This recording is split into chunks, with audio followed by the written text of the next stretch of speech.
गांव के पास फैला वह विशाल और डरावना जंगल सदियों से एक रहस्य बना हुआ था। लोग कहते थे कि उस जंगल में अनजाने जीव रहते हैं जिनकी आकृतियां इंसानों की कल्पना से भी परे हैं। कुछ लोग इसे भूतों का जंगल कहते थे, तो कुछ लोग कहते थे कि उस जंगल में बहुत पुराना जादुई खजाना छुपा है। लेकिन कोई भी इस बात का सटीक उत्तर नहीं दे सका कि जंगल का असली रहस्य क्या है। पिताजी, मैं बचपन से गांव के पास जो जंगल है उसके बारे में बहुत कुछ सुनता आ रहा हूँ। कोई कहता है वहाँ नरभक्षी रहते हैं, कोई कहता है कि वहाँ भूतों का बसेरा है, तो कोई कहता है कि वहाँ बहुत सारा खजाना है। तो क्यों ना पिताजी, हम लोग वहाँ चलते हैं और खजाने को पा लेते हैं। फिर हम लोग भी अपने गांव के सेठ लक्ष्मी चंद की तरह अमीर बन जाएंगे। बेटा, तुमने आज कह तो दिया है, लेकिन याद रखना, कभी भी जीवन में उस जंगल में जाने की बात मत कर देना। तुम्हें अभी पता नहीं है, मैं जब छोटा था ना, तब से मेरे पिताजी मतलब तुम्हारे दादाजी भी मुझे उस जंगल में जाने के लिए मना करते थे।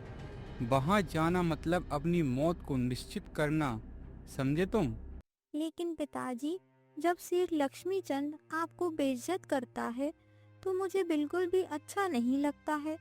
मुझे लगता है कि मैं उस जंगल में जाऊं और वहां से खजाना लेकर आऊं और सेठ लक्ष्मी चंद को वापस कर दूं, ताकि फिर कभी वह आपको बेइज्जत ना करे। बेटा, मैं तुम्हारी भावनाओं का सम्मान करता हूँ, लेकिन बेटा, मेरे लिए तुम भी कोई खजाने से कम नहीं हो। अगर तुम मेरे पास हो तो मेरे पास सब कुछ है, और तुम नहीं तो मेरे पास सब कुछ होने के बावजूद भी कुछ भी नहीं है। और जब मुझे पता है कि उस जंगल में क्या है, तो मैं तुम्हें कैसे मौत के मुंह में धकेल दूं। इसलिए खबरदार, जो तुमने आज के बाद उस जंगल में जाने की भी सोची। रामलाल गांव का एक साधारण किसान था। उसके पास थोड़ी सी जमीन थी जिस पर वह खेती करके अपने परिवार का पेट पालता था। उसकी पत्नी सुमित्रा और उसका छोटा बेटा मोहन उसके जीवन का सहारा थे। लेकिन पिछले कुछ सालों से गांव में बारिश कम हो रही थी और फसलें बर्बाद हो रही थी। कर्ज का बोझ दिन ब दिन बढ़ता जा रहा था। रामलाल, ओ रामलाल, कहाँ छुप कर बैठा है मेरे पैसे खाकर? बाहर निकल और मेरे पैसे मुझे वापस कर, अन्यथा तेरे साथ अच्छा नहीं होगा रामलाल। इतना सुनकर सुमित्रा अपने घर से बाहर निकलकर आई और उसने देखा कि सेठ लक्ष्मीचंद बहुत गुस्से में था। क्या हुआ सेठ जी? आप यूं इस तरह गुस्से में क्यों हो? क्या हुआ है आपको? यह बात मुझसे नहीं, अपने पति से पूछो। उसने मुझसे तुम्हारी बीमारी का बहाना करके पैसे लिए थे, और उसने मुझसे कहा था कि वह 1 या 2 महीने में पैसे लौटा देगा। लेकिन आज पूरे 12 महीने हो रहे हैं, मेरे पैसों का कुछ भी अता पता नहीं।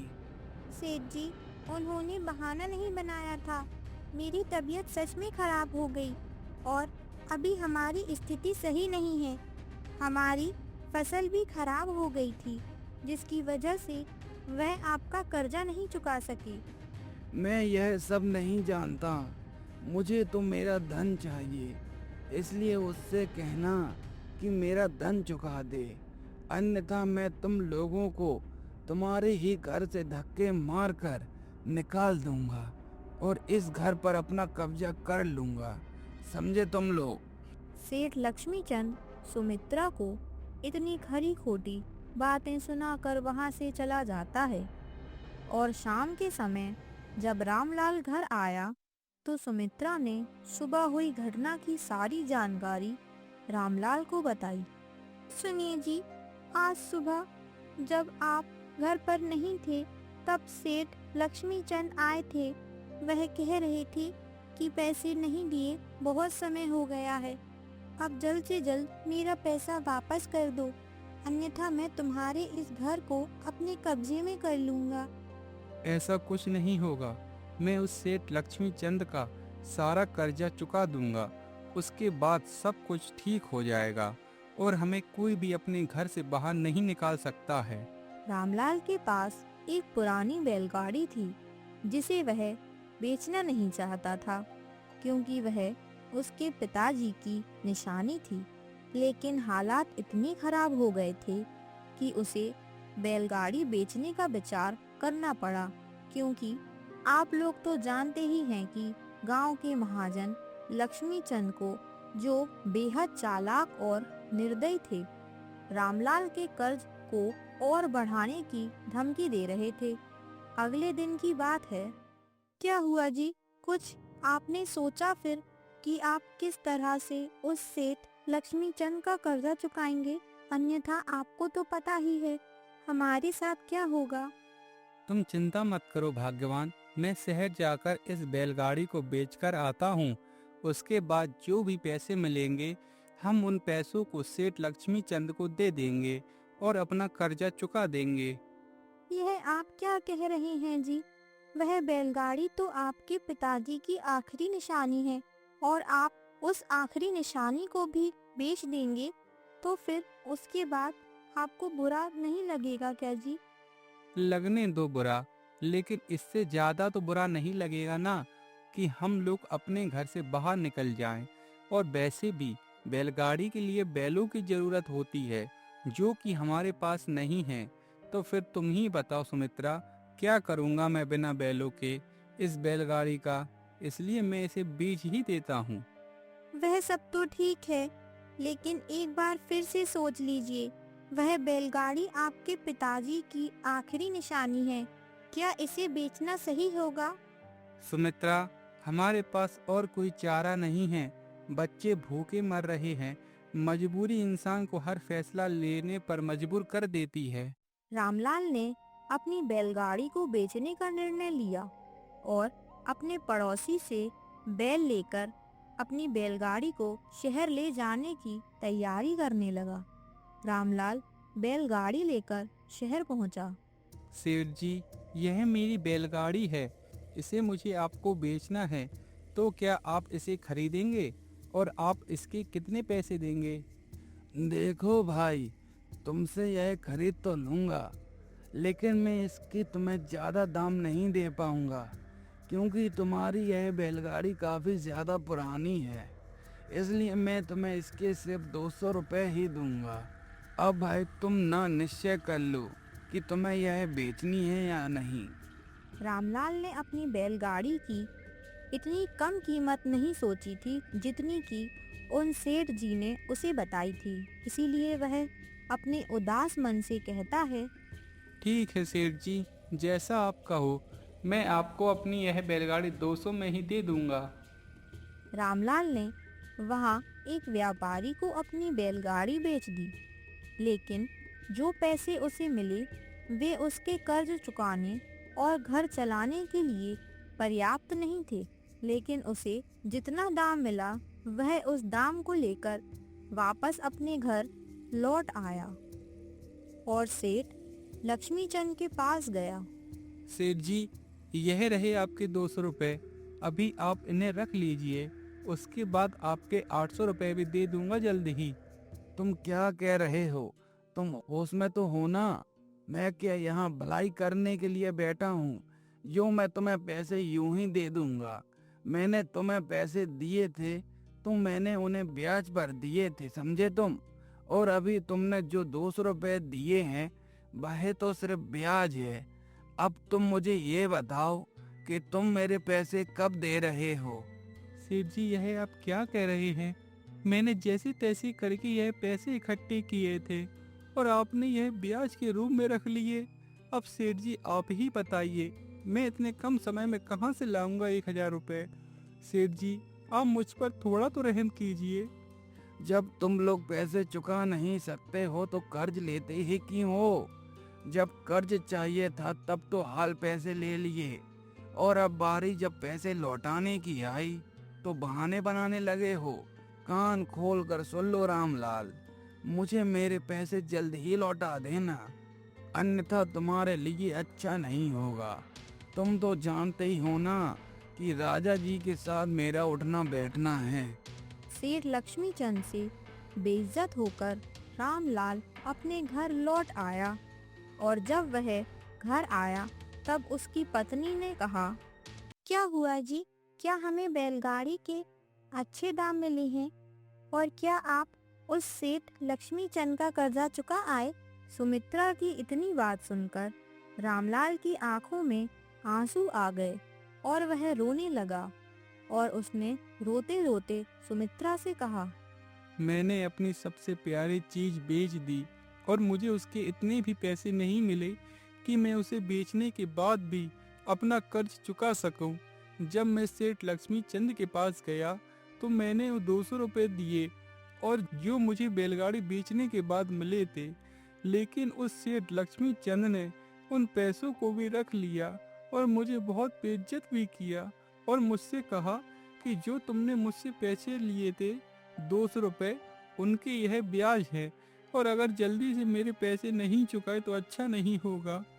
जब वह लोग यही सारी बातें कर रहे होते हैं तब वहां मौजूद मोहन भी उनकी बातें सुन रहा था, जिनको सुनकर वह दुखी हो जाता है। इसी तरह कुछ समय बीत जाता है। फिर एक दिन की बात है जब मोहन और रामलाल खाना खाने के लिए बैठे हुए थे। अरे सुनती हो भाग्यवान, हम लोग खाने के लिए बैठ गए हैं। अब तुम जल्दी से हम लोगों के लिए खाना ला दो। रामलाल की बात सुनकर सुमित्रा रसोई घर से बाहर निकलकर आई और उसने पूछा, सुनिए जी, घर में खाने के लिए कुछ भी नहीं है, जिसकी वजह से मैंने कुछ भी नहीं बनाया। अगर आप घर के लिए राशन ला दोगे तो मैं बना दूंगी खाने के लिए। वह अभी 2 ही रोटी बची हैं जो कि मोहन के लिए रखी हैं, जब वह विद्यालय जाएगा उसके लिए। मैं क्या करूं भाग्यवान, मैं कई दिनों से काम की तलाश कर रहा हूं, किंतु मुझे कोई भी किसी भी प्रकार का काम ही नहीं दे रहा है, जिसकी वजह से मैं घर का राशन नहीं ला पा रहा हूं। लेकिन ठीक है भगवान, मैं जाता हूं आज फिर से और लाता हूं घर का राशन।